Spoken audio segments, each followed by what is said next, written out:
Hey, I'm Jerry from Bigelow Woodcraft, and we got the Frontier OS27 in the garage.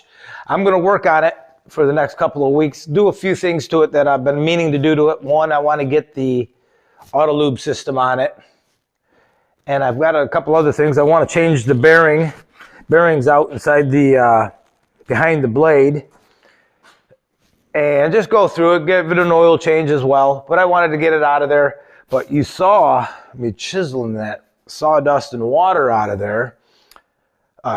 Sawdust and ice, I'm sorry. It's back years ago they used to use it. It's called pykrete, kind of like concrete. I think the guy's name was Jeffrey Pike, who came up with the idea of using pykrete or sawdust and a mixture of sawdust and water, making these crazy aircraft carriers. It takes forever for this stuff to thaw out. And last year I stayed on top of it. I always blew it out on a tarp. And this year I didn't get rid of it, and it went around the leveling legs, and you saw me chiseling that stuff out, and it was rock hard. And get all the leveling feet taken care of, I thought I'd just be able to back it up, but evidently the pykrete, the sawdust slash ice mixture, was frozen around the wheel, so I got it out. Took a lot of work. It took me about 2 hours to get this out. This video won't be that long. I'll try to condense it down to about 10 or 12 minutes. And I'll film what I'm going to be doing in the next couple of weeks on this thing. It might make some good content. One of the things I'm thinking about doing, hold still, I got something here. So if everything goes the way I want it to, I got a couple wheelchair motors, 12 volt to 24 volt DC wheelchair motors with the brakes removed. I got two of them, a left hand and a right hand motor. I'm going to possibly, if I have time, I'm going to try to make an auto feed for this thing. I only need one of them to do that. I think I bought two of them for 70 bucks on eBay or something like that. And I also have, I have a little 3-inch linear actuator. So if I do this and I get this auto feed set up, I don't want to have to hold the throttle with the auto feed running.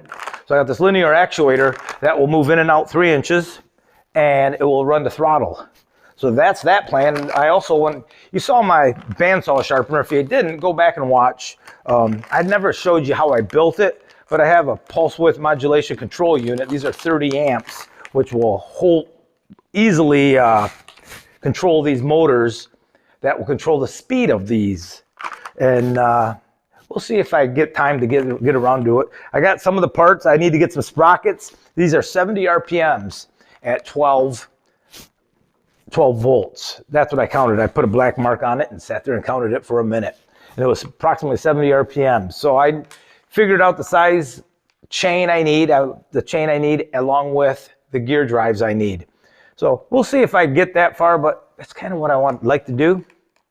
So stick around, guys, and hopefully in the next few weeks, we can fabricate all these mounts and things we need for this. So that'll do it for this video, guys. Hopefully you got something out of it. Don't leave your sawmill with sawdust around it in the wintertime along the leveling feet if you want to remove it. I had the feeling that sawdust and snow mixture out there, ice mixture, will be out there for a long time into the spring. Let's see, it's February, what is it, 6th or 7th? It must be the 7th today, February 7th. And I had baseball practice tonight. I'm a baseball coach. And we're gonna get working on this thing, get the auto lube set up on it. But today I'm done. So I got it in here, got to get my truck out so my wife can get her car in here. Definitely not going to, I don't want to bogart the whole garage with the sawmill in my truck. We got to let her get her car in here. So, all right, guys, that will do it.